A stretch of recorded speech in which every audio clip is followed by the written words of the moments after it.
yang cuma bawa ketapel sama batu melawan seorang raksasa.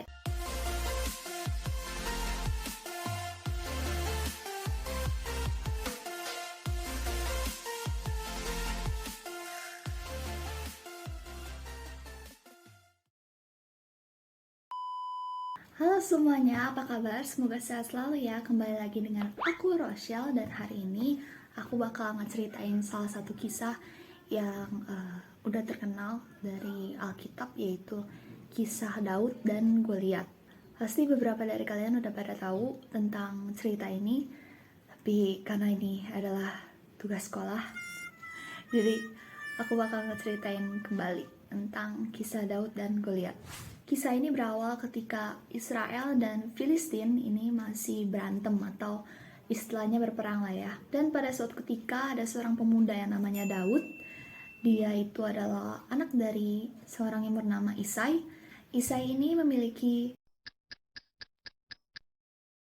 8 anak. Salah satunya adalah Daud. Dan kakak tertuanya Daud pun mengikuti perang antara Filistin dan Israel. Dan pada saat itu ada seorang prajurit dari Filistin yang bernama Goliat.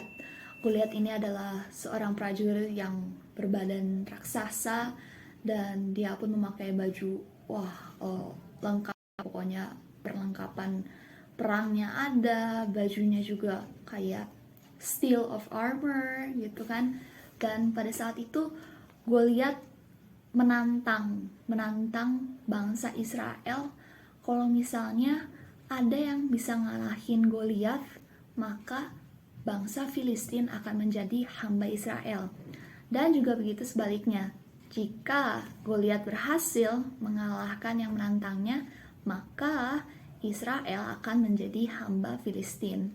Nah, pada saat itu prajurit-prajurit Israel tuh lagi bingung-bingungnya dan kayak TBL takut banget loh. Ketika para prajurit Israel dan rakyat dari bangsa Israel pun sedang takut-takutnya, si Daud ini tuh tidak takut sama sekali. Dia menyampaikan gagasannya kepada orang lain kalau dia tuh berniat untuk mengalahkan Goliat. Tapi tentu saja karena melihat Daud berpenampilan yang sederhana dan dia juga masih sangat muda, jadi orang-orang pun juga kayak meremehkan gitu ya. Dan mereka berpikir kalau Daud itu tidak akan bisa mengalahkan Goliat, tidak, mustahil sekali gitu.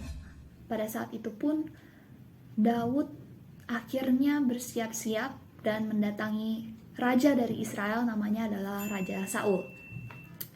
Raja Saul ini diberitahu oleh Daud kalau dia ingin mengalahkan Goliat sebagai prajurit dari Israel gitu loh. Nah, terus sang raja pun juga sama, dia tidak yakin bahwa Daud itu bisa mengalahkan Goliat. Namun pada akhirnya Raja Saul pun memperbolehkan dan membiarkan Daud untuk mengalahkan Goliat.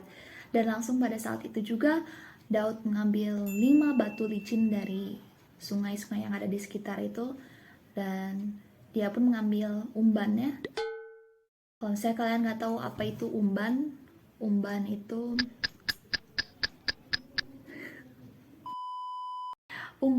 adalah jadi kalau misalnya kalian main apa itu yang ada di Angry Birds itu, ketapel. Dan ketika Daud mendatangi Goliat, Goliat pun langsung tertawa gitu ya, meremehkan Daud. Dia langsung bilang hahaha. Goliat pun meremehkan Daud yang tubuhnya sangat kecil dibandingkan Goliat. Bayangin aja, Goliat kan raksasa banget, dan Goliat tuh udah punya pengalaman bertahun-tahun sebagai prajurit, sedangkan Daud kan cuma penggembala domba. Jadi bayangin aja, apalagi pada saat itu Goliat sudah membawa banyak sekali senjata, pedang ini itu, wah banyak dah. Kebayang gak sih kayak seorang penggembala domba yang cuma bawa ketapel sama batu ngelawan raksasa prajurit yang bawa banyak banget senjata dan udah berpengalaman. Tetapi pada saat itu Daud pun berkata kepada Goliat, "Engkau ke sini membawa senjata dan pedang serta pengalaman-pengalaman itu. Tapi saya datang ke sini dengan penyertaan atas nama Tuhan dan atas rakyat bangsa Israel.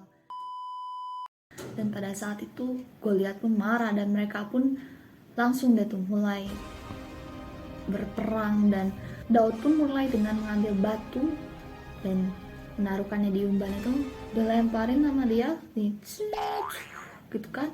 Batunya itu langsung mengenai kepala Goliat dan Goliat pun terjatuh, dan seketika pada saat itu dia meninggal dunia. Wah, rakyat-rakyat Israel dan juga Filistin pun terkaget-kaget melihat itu. Langsung takut lah itu prajurit Filistin, mereka langsung lari karena mereka udah gak punya Goliat lagi kan. Goliat adalah salah satu prajurit yang sangat kuat, dan pada saat itu langsung deh tuh prajurit bangsa Israel langsung lari mengejar prajurit Filistin, dan akhirnya mereka berperang, dan akhirnya bangsa Israel pun menang melawan Filistin berkat Daud. Jadi pesan moral yang bisa kita ambil dari kisah Daud dan Goliat ini adalah bahwa Tuhan itu tidak melihat penampilan seseorang dari luar, tapi Tuhan itu melihat isi hati kita dan iman kita. Dan sama pun seperti kita tidak boleh menilai seseorang dari penampilan luar ya. Never judge a book by its cover.